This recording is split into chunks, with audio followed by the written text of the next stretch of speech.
کیونکہ نواز شریف صاحب نے کہا کہ ساری ترقی یہاں ہو رہی ہے، تو ایک تو یاد کروا دیں کہ ابھی توسا میں یہی ترقی تھی ہیلتھ کے نظام میں، جس سے 331 بچوں کو آپ ہی کی بیٹی کی واچ میں، کیونکہ یہ معاملہ ویسے تو معاملہ ہو جاتا ہے لیکن سال پہلے یہ معاملہ اٹھا تھا، اور اس پر آپ کی بیٹی نے یہ بھی کہا تھا کہ انہوں نے ایکشن لیا، لیکن اس کے بعد بھی بی بی سی نے جب سٹوری کی تو سب کچھ ویسے کا ویسا ہی وہاں چل رہا تھا۔ اس کا مطلب ہے کہ آپ کی بیٹی کے ناک کے نیچے ان کے ایکشن لینے کے باوجود وہاں بچوں کے اندر ایڈز ٹرانسفر ہو رہی تھی۔ پھر قوم کو یہ بھی یاد ہے کہ کس طریقے سے آپ کی بیٹی نے آپ کے بھائی کو، اپنے چچا کو فون کر کے کہا کہ عمران خان کے پاس دکھانے کو ہیلتھ کارڈ ہے، یہ غریبوں یہ اس کو بند کر دیں۔ جب سے وہ بند ہوا، غریبوں کا ہاسپٹلز کے اندر کیا حالت ہو رہی ہے وہ آپ سب کو پتا ہے، مجھے بتانے کی ضرورت نہیں ہے۔ تو نواز شریف صاحب کو کاش کوئی ریالٹی چیک دے کہ کتنا بڑا ظلم انہوں نے کیا۔ پھر اگر الیکشن جیتنے کی باتیں ہوں، پاپولیرٹی کی باتیں ہوں، جو آج وہ کہہ رہے تھے کہ گلگت بلتستان میں ہم بڑے پاپولر ہیں، تو ان کو یہ بتا دیں کہ قائد نے جو خود الیکشن لڑا تھا یاسمین راشد صاحبہ کے خلاف، پولنگ اسٹیشن نمبر 333، 2444 ووٹ تھے، 2444 2444 ووٹ سے ٹوٹل، جن میں سے 2436 2436 لوگوں نے ووٹ ڈالے۔ یہ دنیا میں کہیں نہیں ہوتا کہ 2444 ٹوٹل ووٹ ہوں اور اتنے ہی پڑ جائیں۔ صرف 8 لوگ پولنگ سٹیشن پر نہیں پہنچ سکے، بلکہ کچھ پولنگ سٹیشن تو ایسے تھے جہاں پر 100% سے بھی زیادہ ٹرن اوور آ گیا، اور انہوں نے آ کر قائد محترم کو جو ہے وہ قائد قلت کو آ کے ووٹ ڈال دیا۔ تو فارم 47 پر آپ جیتے ہوئے ہیں، آپ کو تو چھپے ہی رہنا چاہیے تھا، لیکن آپ پتہ نہیں کس طریقے سے باتیں کرتے ہیں۔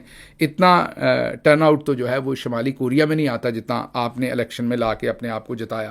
پھر انہوں نے ایک اور بھی جملہ کہا کہ جو صوبے ہیں انہیں اپنے جو فنڈز ہیں وہ خود پیدا کرنے چاہیے۔ یہ اصل میں پیپلز پارٹی کو سنایا جا رہا تھا کہ آپ وفاق کی طرف نہ دیکھیں، اپنے فنڈز خود کریٹ کریں۔ یہ پیپلز پارٹی کو تانا دے رہے تھے وہ انڈائریکٹلی قائد قلت صاحب۔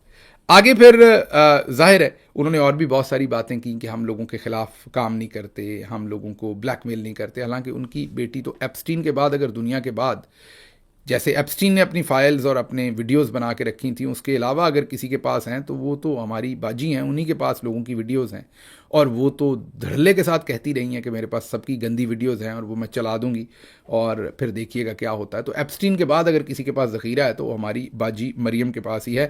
آپ انہیں دیسی ایپسٹین کہہ سکتی ہیں یا ایپسٹین نما کہہ سکتی ہیں، میں یہ اور کسی طریقے سے نہیں کہہ رہا، خدا نخواستہ، صرف یہ جو ویڈیوز کا ذخیرہ رکھنے کا معاملہ ہے اس پوائنٹ آف ویو سے کہہ رہا ہوں۔ اگلی خبر، محسن نقوی صاحب نے ایک نیا اعلان ٹھوکا ہے کہ 1000 ایکڑ جو ماگلا کے دامن میں ہے، جو اصل میں ماگلا نیشنل پارک ہے، اس میں ہم نے ایک نیا پارک بنانا ہے۔ اب پاکستانی سوچ رہے ہوں گے کہ یار پارک بنائیں گے جہاں سیر و تفریح ہوگی۔ نہیں، ایسا نہیں ہے۔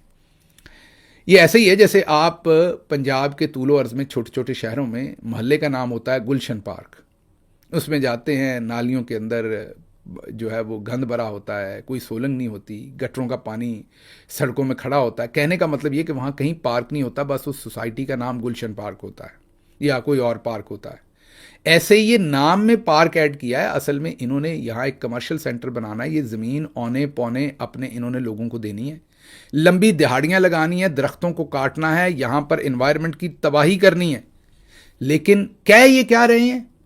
کہہ یہ رہے ہیں کہ ہم نے یہاں پر پارک بنانا۔ یہ کوئی پارک نہیں بننا، یہ ذہن میں رکھیے گا۔ پارک کے لفظ سے کہیں دھوکہ نہ کھا جائیے گا کہ یہ کوئی پارک بن رہا ہے، کوئی وہاں گھاس لگی ہونی ہے، درخت لگنے، کوئی پھول لگنے، وہاں لوگ سیر کریں۔ ہاں، وہاں سڑکیں ہوں گی، پلاٹ ہوں گے، ایسے ہی سمجھے کہ ڈی ایچ اے کا کوئی فیز بن رہا ہے۔